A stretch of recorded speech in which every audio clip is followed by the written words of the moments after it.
우리가 제사장 그러면은 머릿속에 먼저 딱 떠올라야 될 것이 뭔가 하면은 하나님이 중심이다. 여러분들 신정 중심에 있어서 가장 중요한 역할은 누구를 통해서 일어날까요? 바로 제사장을 통해서 그 모든 것들이 이루어집니다. 그래서 이스라엘 백성들이 시내산에서 하나님과 그 언약을 맺을 때에 하나님 나라의 백성으로서의 세움을 받을 때에 하나님께서 제일 먼저 세운 사람이 누굴까요? 제사장입니다. 왜냐하면 이 모든 부분들은 하나의 제사장의 역할이라는 것들이 기능과 효과가 그 속에 함께 있는데 왜 제사장이 먼저 세워졌을까라는 것입니다. 그것은 직급에 따라서 나눔이 아닙니다. 하나님의 백성으로서 이스라엘이 세워지지만은 여전히 그들은 하나님 앞에 죄인이거든요. 백성으로서의 하나님 앞에 나갈 수 있는 것은 중보적 역할자가 먼저 존재해야 되는 것입니다. 그래서 하나님께서 하나님 나라의 백성들을 통해서 언약을 맺을 때에 제일 먼저 제사장을 세웠던 겁니다. 하나님과의 중보적 기능이었습니다. 중보자로서의 역할 아주 중요합니다. 이런 제사장에 있어서 가장 크게 요구되는 것이 있습니다. 오늘 1절부터 9절까지 읽으면서 계속해서 반복되는 단어가 하나 등장했죠. 그죠? 계속해서 거룩히 여겨라, 거룩하라, 거룩히 여기라, 이 속되게 해서는 안 된다. 이러면서 계속해서 거룩에 대해서 이야기를 하고 있습니다. 제사장에 있어서 가장 크게 요구되는 것이 바로 거룩입니다. 제사장은 누구보다 거룩한 삶이 요구되고 있습니다. 왜냐하면 제사장의 이 거룩한 모습이 그리고 거룩한 모습을 담아내지 못할 경우는 중보자로서의 그 역할들을 할 때에 결국은 그 해가 백성들에게 끼치기 때문입니다. 그래서 제사장으로서의 가장 중심적인 모습, 거룩하여라. 그러면은 나는 거룩하지 않아도 되는가? 여러분 착각하시면 안 됩니다. 저와 여러분들이 늘 하나님 앞에 우리가 신앙을 딱 섰을 때의 제일 중심적인 신앙의 자세는 거룩입니다, 여러분들요. 그래서 우리는 늘 하나님의 법도와 규례를 잘 여러분 거울처럼 비춰보셔야 됩니다. 하나님께서 왜 여러분 레위기를 주시는 거 아십니까? 레위기는 우리에게 굉장히 중요한 모판이기도 합니다. 우리가 여러분들 모종을 심으려면 모판이 굉장히 중요하지 않습니까? 그런데 사람들은 이 레위기가 굉장히 까다롭고 지겹고 재미없는 책이라고 여기고 있는데 여러분들 이 레위기는 하나님께서 우리에게 생육 번성 충만함의 틀을 이룰 수 있는 모판을 주신 것입니다. 아시겠습니까? 이 모판 속에 생육 번성 충만함이 있습니다. 그 속에 제사장의 중심과 우리의 중심이 먼저 거룩을 상실되면 안 된다는 것입니다. 거룩하여라. 제사장의 규례는 하나님께서 예수 그리스도로 말미암아서 만인 제사장의 자격을 가진 우리를 향해서 오늘 제사장의 규례를 사실은 들려주고 있습니다. 그래서 여러분들은 이 제사장의 규례를 그저 제사장에게 들려주는 규례, 그저 지나간 이야기 소리가 아니라 나를 향한 하나님의 음성이라는 것을 여러분들 아셔야 됩니다. 사랑하는 성도 여러분, 우리는 하나님을 바르게 알아야 될 의무가 있습니다. 의무와 책임이 있습니다. 우리는 사람들을 보면은 의무와 책임과 누리는 것에 대해서 이야기를 할 때 사람들은 제일 먼저 무엇에 대해서 반응할까요? 누리는 것에 대해서 반응합니다. 누리는 것에 대해서. 그런데 그보다 먼저 해야 될 것이 있습니다. 그것은 의무, 책임입니다. 우리가 국방에 대해서도 보면 여러분들 국방은 내가 선택이 아니거든요. 누리는 것이 아니거든요. 의무지 않습니까? 국방이 무너지면은 나라의 안녕이 무너지지 않습니까? 아주 중요한 거죠. 의무와 책임은 그 의무와 책임이 무너질 때에 누리는 것도 없어진다는 뜻입니다. 우리가 하나님의 백성으로서의 누리는 것을 말하기 전에 먼저 우리는 의무와 책임을 다는 자들이 되시길 바랍니다. 우리의 선택은 항상 혜택 받는 것이 먼저가 아닙니다. 의무와 책임을 했을 때 누릴 수 있는 것이 생기는 겁니다. 창세기에 여러분들 보시면 에덴 동산 있지 않습니까? 그렇죠? 에덴은 여러분들이 잘 아시는 것은 기쁨이고 동산은 히브리어로 깐이라고 그랬지 않습니까? 울타리. 하나님의 법도와 규례가 우리의 울타리가 되어주지 못하면 기쁨이 없다는 이거예요. 하나님의 법도와 규례가 우리의 울타리가 되어주지 못하면 우리에게는 안식이 없다는 거예요. 그러면은 우리가 안식을 지키기 위해서는 어떻게 되는가? 지켜야 된다는 거예요. 지켜야 된다는 거예요. 그죠? 책임과 의무가 있습니다. 우리는 하나님을 바르게 알아야 될 의무가 있습니다. 그리고 신앙을 바르게 살아가야 될 의무와 책임이 있습니다. 이것은 선택이 아닙니다. 제가 이러면서 기도할 때 굉장히 공격적으로 기도하잖아요. 그죠? 어떨 때는 뭐 제가 막 종교 혁명이 됐으면 제가 기도하고 그러지 않습니까? 왜 그러냐면 그게 신앙을 가지고 기도를 하기 때문에 그렇게 기도를 하는 겁니다, 여러분들요. 동성애법이, 평등법이 이 나라 왜 존재해서는 안 됩니다, 여러분들. 여러분들 평등법이 이제 통과되면은요, 이단들이 합법화 됩니다. 아시겠습니까? 길에서 보험 못 지내요, 여러분들요. 정신 바짝 차리셔야 돼요, 여러분들요. 이 나라가 거룩해지기를 기도하시길 바랍니다. 이 나라가 거룩해지기를 기도했을 때에 그냥 안 되는 거죠. 잘못된 것은 두드려 고쳐야 되지 않습니까? 우리는 신앙으로 반응해야 됩니다. 하나님의 나라의 거룩한 백성의 모습으로 살아가려면 우리는 신앙으로 어떻게 반응해야 될까? 제가 여러분들 늘 잘 쓰는 단어가 있죠. 신앙으로 반응하라. 신앙으로 반응하라. 그래서 제가 책도 그 지었지 않습니까? 자, 우리는 거룩한 백성으로서의 그 모습으로 살아가려면은 우리는 신앙으로 어떻게 반응해야 될까? 오늘 1절부터 9절 속에서 우리가 이것을 세 가지를 한번 봅시다. 먼저 1절을 한 목소리로 읽읍시다. 시작. 여호와께서 모세에게 이르시되 아론의 자손 제사장들에게 말하여 이르라. 그의 백성 중에서 죽은 자를 만짐으로 말미암아 스스로를 더럽히지 말려니와. 아멘. 지금 여기서부터 이제 이미 1절에서부터 거룩에 대해서 이미 이야기를 하고 있습니다. 자, 우리가 신앙에서 있어서 제일 먼저 우리가 반응해야 될 것이 무엇일까? 1절부터 3절 통해서 우리는 첫 번째, 영적으로 바른 길을 제시하는 것이 말만 앞서서는 안 됩니다. 오늘 보면은 전부 다 실천을 대해서 이야기를 하고 있습니다. 영적으로 바른 길을 제시하는 것이 말만 앞서는 모습이 되지 않아야 되고, 그리고 신앙을 핑계 삼아서 자신의 책임을 회피하는 일이 없도록 신앙으로 반응하시길 바랍니다. 회피하시면 안 됩니다. 핑계대면 안 됩니다. 그래서 오늘 굉장히 재밌는 이야기를 하고 있습니다. 특히 여러분 3절 말미를 한번 보십시오. 이 3절 말미에 보면은 굉장히 중요한 핵심 포인트가 하나 있는데, 그것은 뭔가 하면요, 몸을 더럽힐 수 있느니라. 이 뭐냐 이거? 몸을 더럽힐 수 있다. 참 한글 성경 번역 멋지게 해놨습니다. 딱 오해하기 좋도록 딱 번역을 해놨습니다. 이게 무슨 의미를 가지고 있는가? 무슨 의미를 가지고 있는가? 분명히 앞에서는 보면은 1절 보십시오. 더럽히지 말리니와 라고 말하고 있지 않습니까? 더럽히지 말라고 그랬거든요, 1절에서는. 근데 3절에서는 보면은 뭐라고 말씀을 주고 있는가 하면은 몸을 더럽힐 수 있다. 이게 무슨 말이야, 이게? 상충되잖아요. 그럼 이 속에서 지금 무슨 이야기를 하고 있는가라는 것입니다. 아시겠습니까? 그래서 영적으로 바른 길을 제시하는 것이 말만 앞세우는 모습이 돼서는 안 되고, 그리고 신앙을 핑계 삼아서 자신의 책임을 회피하는 일이 없도록 우리는 신앙으로 반응해야 됩니다. 이것이 1절부터 3절의 요점입니다.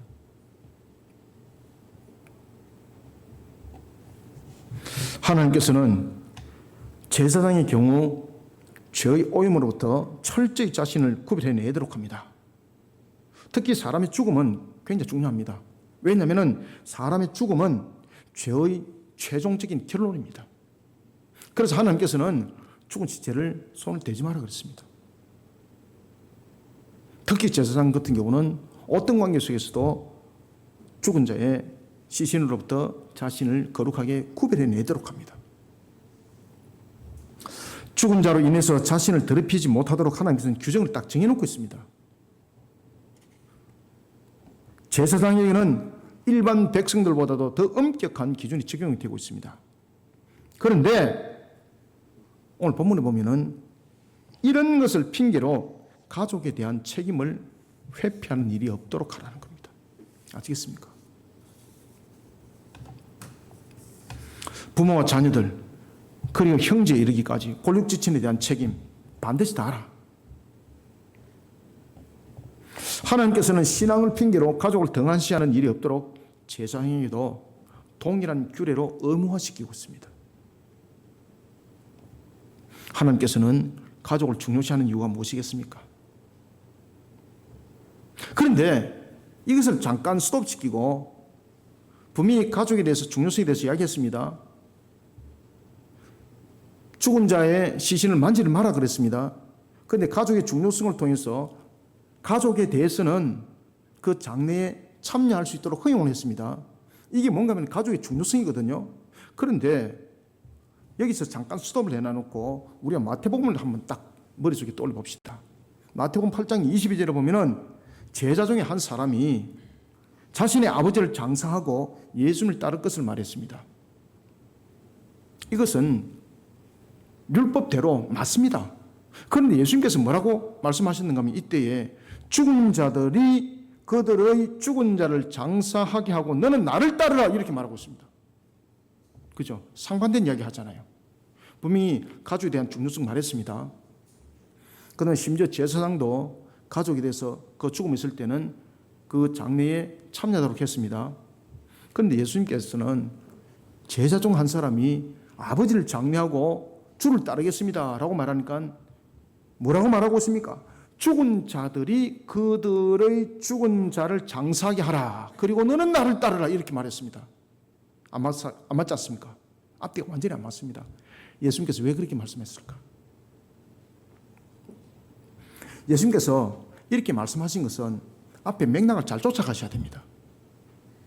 제가 왜 이 말씀을 드리는가 하면 오늘 본문도 보면은 나중에 보면은 뒤에서 이제 등장하고 있는데 이 단어들을 설명할 때에 직접 번역이 있고 그 단어를 하나님께서 그 또한 문맥을 하나님께서 왜 사용하는가를 부분에 대해서는 앞뒤를 함께 해석해야 될 부분들이 있습니다.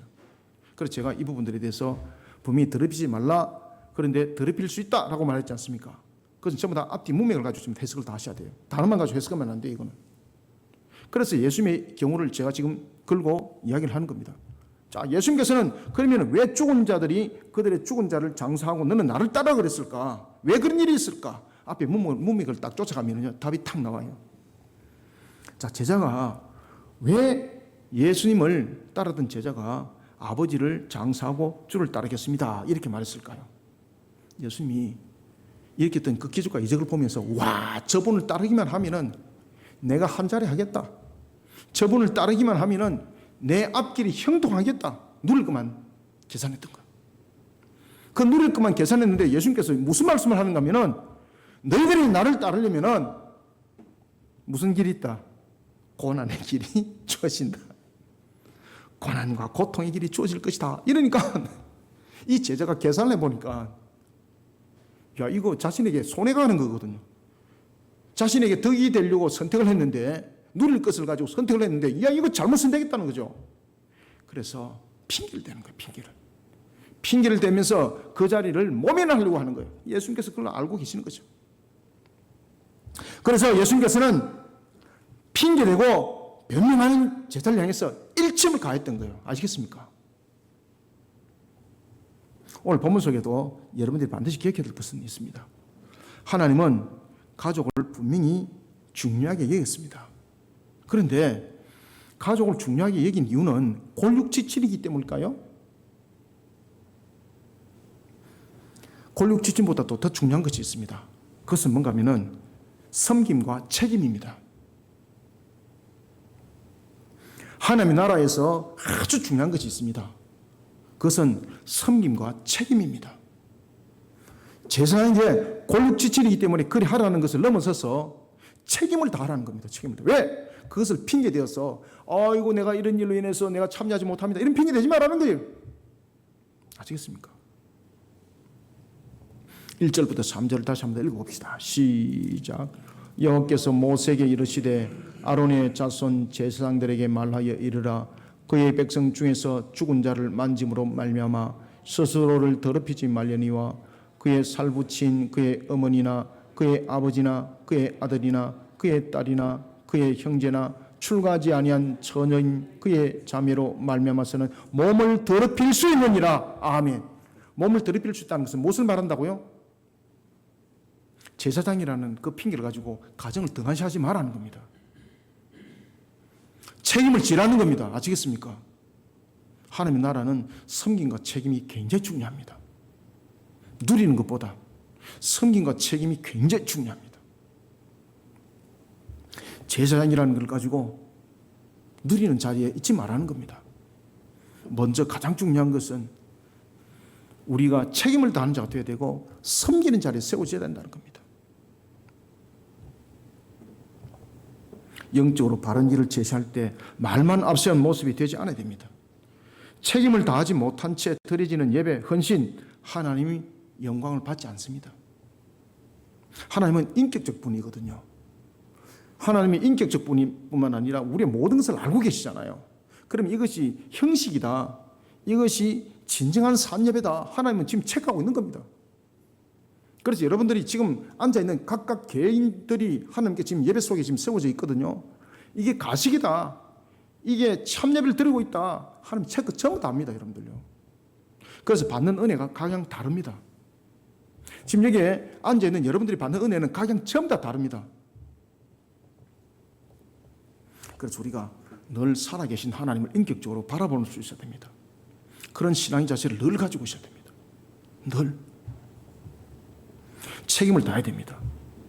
누리는 것보다 우리는 의무를 다하고 책임을 다하고 핑계를 대지 말고 모든 것에 대해서 책임을 다하는 자들이 되어야 합니다. 특히 3절에서 주신 말씀 가운데 골육지신의 장례대회에 몸을 더럽힐 수 있다고 말하고 있습니다. 그죠? 이게 무슨 말일까요? 앞에서 제가 예수님의 경우를 말씀을 드렸습니다. 이것은 앞에 있는 내용들을 전부 다 찾아 들어가야 되는 거예요. 그러면 결국은 이 골육지신에 대해서 너는 책임을 다하라 이 말입니다. 몸을 더럽힐 수 있다 이 말은 핑계 대지 말라는 겁니다. 네가 제사장이라는 핑계를 가지고 제사장이 거룩하게 구별되어야 되니 나는 가족들의 장례 참여할 수 없습니다, 이런 말 하지 말라는 거예요. 가족에 대해서는 책임이 있다는 거예요.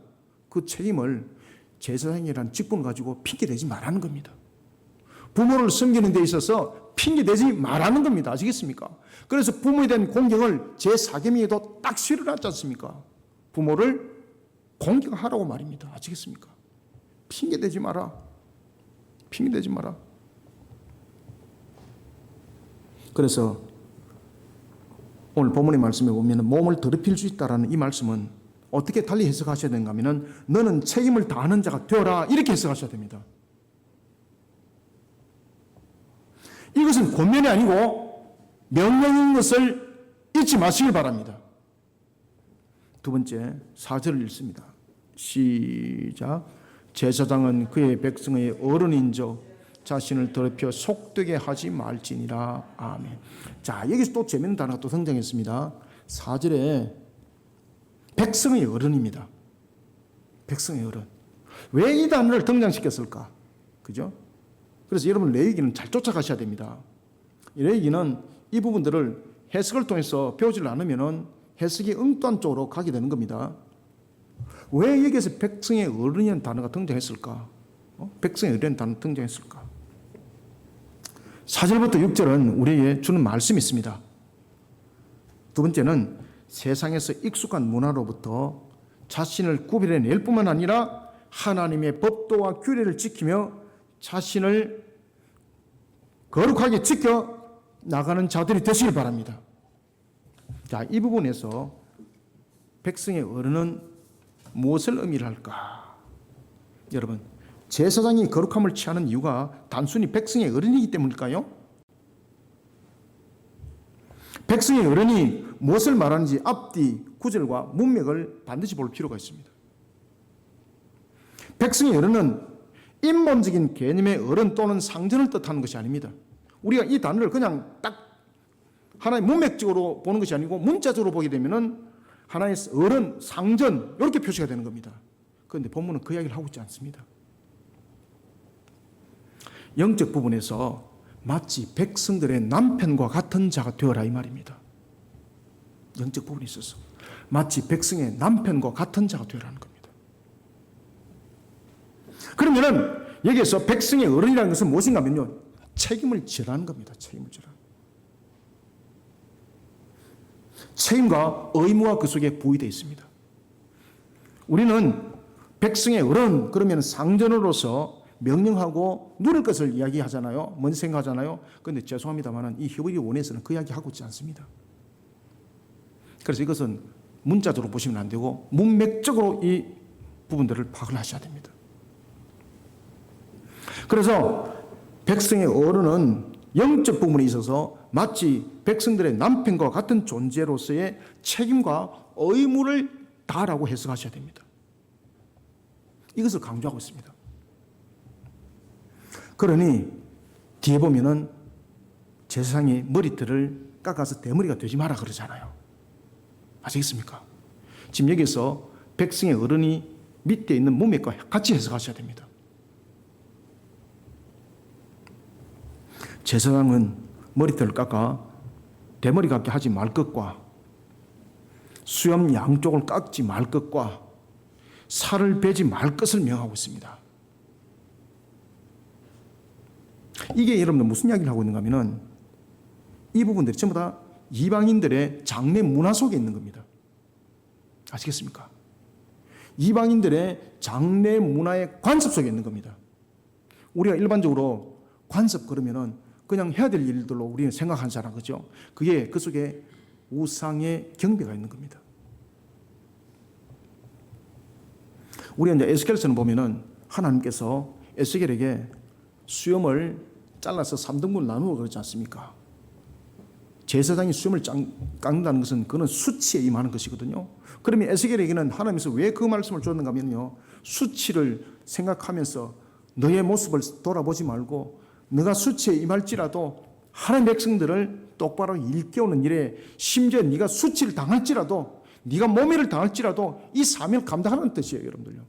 그런데 오늘 본문에 보면은 깎지 말라고 말씀하지 않습니까? 이것은 뭔가 하면은 그 당시에 장례 행렬에 일어나고 있던 관습이었습니다. 관습.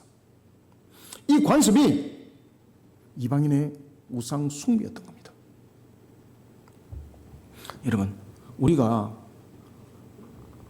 장례 행렬 속에서도 우리가 우상 숭배 속에서 반드시 지키지 말아야 될 것들이 얼마나 많습니까? 그죠?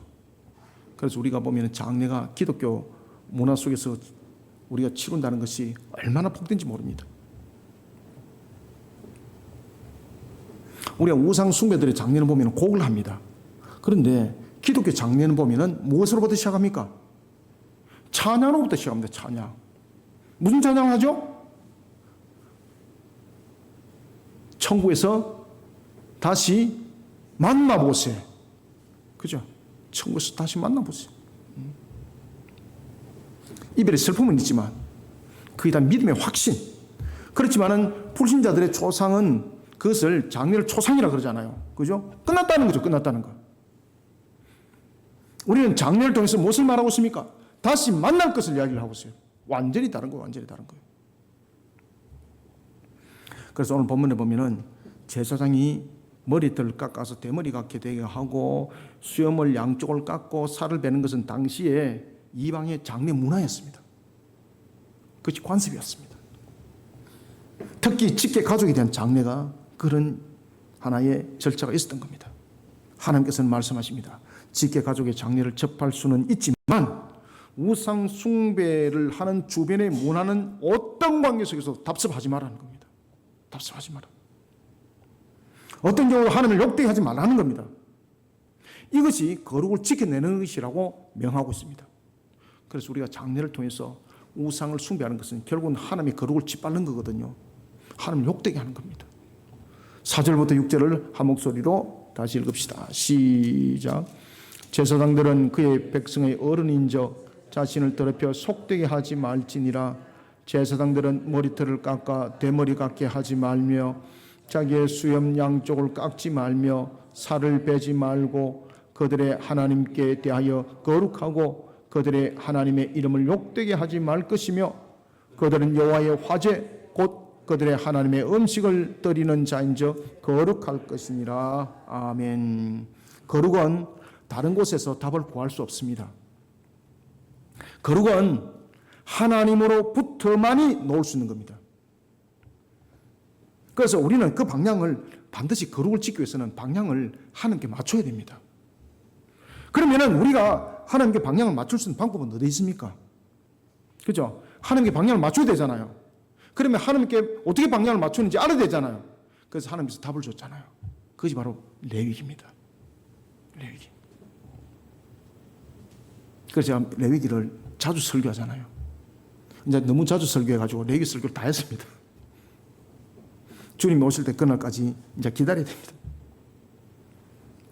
여러분, 이 레위기 속에 무엇이 있습니까? 우리가 하나님을 어떻게 우리가 하나님과 포커스를 맞출 수가 있겠습니까? 어떻게 우리는 하나님으로부터 나오는 방향을 맞출 수 있나요? 하나님의 법도와 규례입니다. 그래서 이것을 잘못 가르치면 이제 율법주의가 되는 겁니다. 그 속에 이단들도 있고요. 우리는 613가지의 법도와 규례 속에서 우리가 마땅히 지금도 지켜야 될 변할 수 없는 십계명이 도덕법이고, 제2법은 예수 그리스도를 믿는 믿음 속에서 모든 것은 성계되어졌고 이루어졌습니다. 그런가 하면 시민법, 우리가 이야기를 하고 있는 형사상의 법들, 민사상의 법들, 그런 부분들은 시대가 변하면서 변화될 수가 있습니다. 그렇지만은 하나님 주신 법도와 규례 그 정신으로 나라는 그 법과 제도가 세워져야 됩니다. 아시겠습니까? 그래야만이 나라가 정의롭고 공의롭습니다. 우리나라가 얼마나 정의롭은지 공의로운지 무엇으로 비춰볼 수 있습니까? 다른 것으로 말하지 마십시오. 왜냐하면 정의와 공의는 완전성 속에서 나와야 됩니다. 하나님의 법도와 규례를 통해서 이 나라 법이 정의로운가 공의로운가 판단할 수 있습니다. 다른 것으로는 말하지 마시길 바랍니다. 많은 사람들이 찬성해요. 말 같은 소리 하지 마시길 바랍니다. 많은 사람들이 찬성해도 마귀가 찬성하고 있는 것은 정의가 아니고 공의가 아닙니다, 여러분들. 그것을 민주주의라고 말하지 마시길 바랍니다. 민주주의 똑바로 배우시길 바랍니다. 저는 민주를 위해서 싸웠고 투쟁했던 사람입니다, 제가. 아시겠습니까? 제 배에 말 함부로 하지 마시길 바랍니다. 저는 그 역사를 살아왔던 산정인입니다, 저는 투쟁을 살아왔던 산정인입니다. 어떤 것도 이 땅 위에서는 정의로운 거 없습니다. 공의로운 거 없습니다. 완전성 속에서 나와야 됩니다. 하나님께서 주신 것 속에서 나와야 됩니다. 바로 하나님의 법도와 규례입니다. 하나님의 법도와 규례를 지켜나갈 때에 자신을 거룩하게 지켜낼 수 있습니다. 하나님의 법도와 규례를 지켜나갈 때에 하나님께로 방향을 맞출 수가 있습니다. 세상에 익숙한 문화가 하나님을 향한 거룩을 바로 세울 수 없습니다. 세상에 익숙한 문화가 하나님을 향한 거룩을 벗어나게 한다는 것, 무엇으로 또한 우리가 확인할 수 있습니까? 이것 또한 법도와 규례입니다. 하나님의 법도와 규례를 반드시 비춰봐야 됩니다. 그래서 우리에게 레위기를 하나님께서 주신 거예요, 여러분들요. 하나님의 법도와 규례를 지키면서 자신의 거룩을 지켜나가는 우리 모든 성도들이 되시기를 소원합니다. 세 번째로 7절을 함께 읽습니다. 시작. 그들은 부정한 장녀나 이혼당한 여인을 취하지 말지니 이는 그가 여호와 하나님께 거룩함이니라. 아멘. 마지막으로 세 번째는 우리가 7절부터 9절입니다. 하나님께서 거룩하게 구별해낸 근원으로부터 자신을 정결하게 지켜나가며 하나님의 거룩을 증거하는 신앙의 자세를 반드시 가지셔야 됩니다. 자, 오늘 이제 본문에 보면은 7절부터 9절에 보면은 부정한 장녀에 대해서 이야기가 등장합니다. 부정한 장녀, 그 다음에 이혼에 대해서 이야기를 합니다. 그런데 이혼에 대해서 재미있는 단어가 등장합니다. 그것은 뭔가 하면은 이혼당한이라고 말하고 있습니다. 아시겠습니까? 이 포인트 잘 잡으셔야 됩니다. 이혼했다가 아니고 이혼당했다 그랬습니다. 그럼 이거는 성경에 다 있습니다. 어떤 경우에 이혼을 당하는가? 하나님께서는 제사장과 제사장의 가족에 대해서도 규례를 주시면서 하나님을 향한 거룩을 지켜내도록 합니다. 제사장은 종교적인 매춘과 같은 부정한 장녀, 사회적으로 법률적으로 부정한 여인을 취하지 못하도록 명령하고 있습니다. 그리고 규례 가운데 이혼당한 여인입니다. 이혼당한 여인은 취하지 말도록 했습니다. 그러면 이혼당했다는 것은 무엇인가? 사회적으로 법적으로 부정한 여인이다 이 말입니다. 당했다는 것은 신명기 24장 1절에 보면은 수치가 되는 일이 발견되어진 것을 말하고 있습니다. 마태복음 19장 9절에 의하면 가늠한 경우입니다. 제사장의 가족이 됐어도 간음을 행하는 자의 두 분리에 해당하는 자는 용서받을 수 없다고 규례로 명하고 있습니다.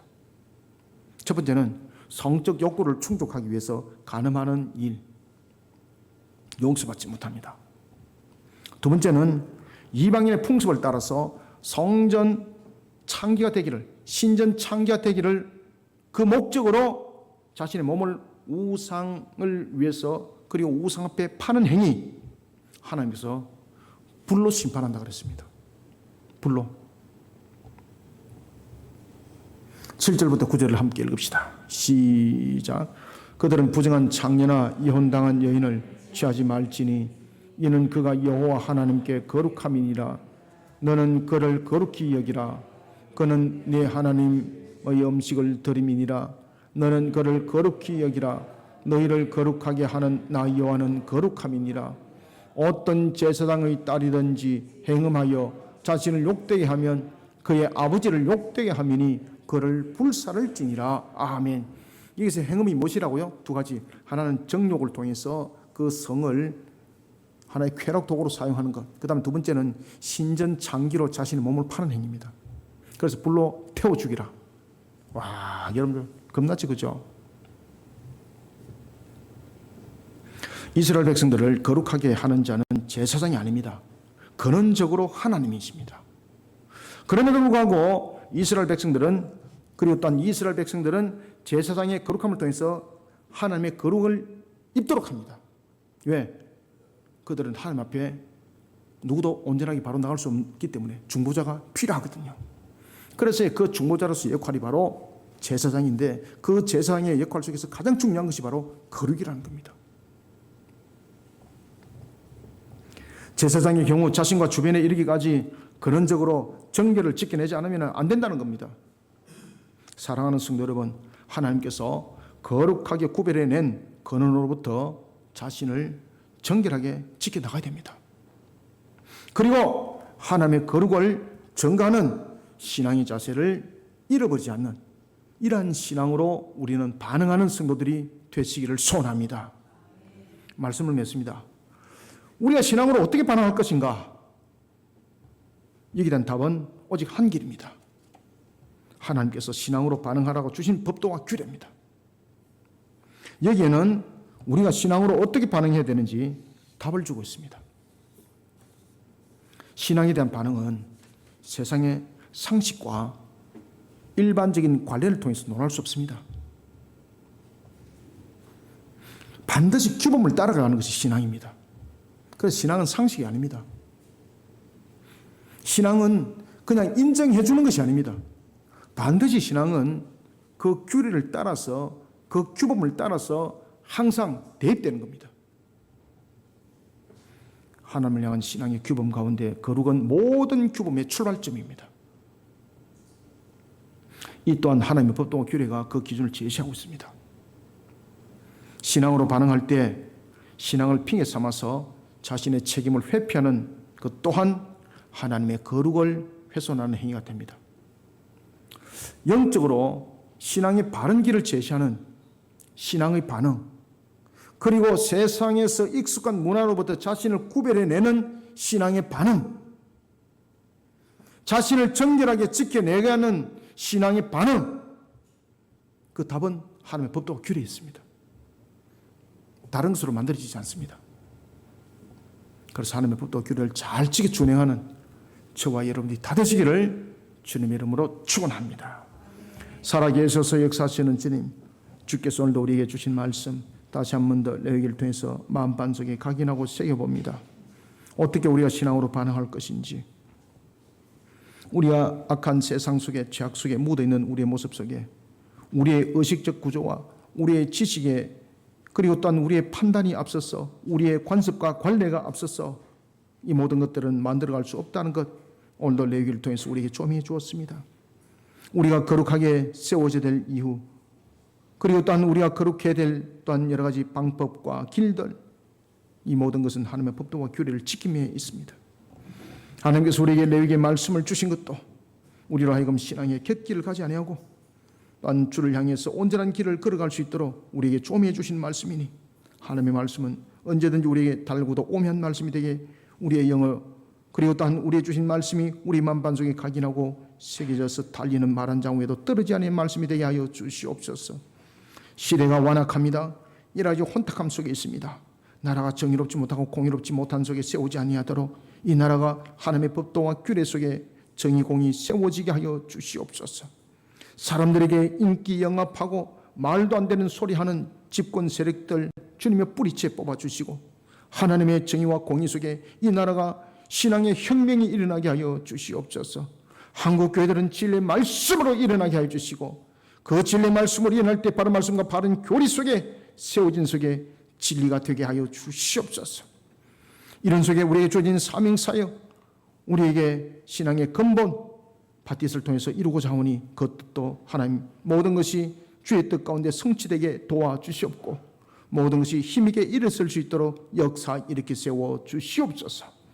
이런 가운데 달려갈 우리 모든 성도들 하나님께서 만배 복을 다하여 주시고, 주님의 뜻을 앞장서 힘있게 또한 하나님의 뜻을 성취해 나갈 수 있는 귀한 도구로 쓰임받게 하여 주옵소서. 예수님의 이름으로 기도드립니다. 아멘.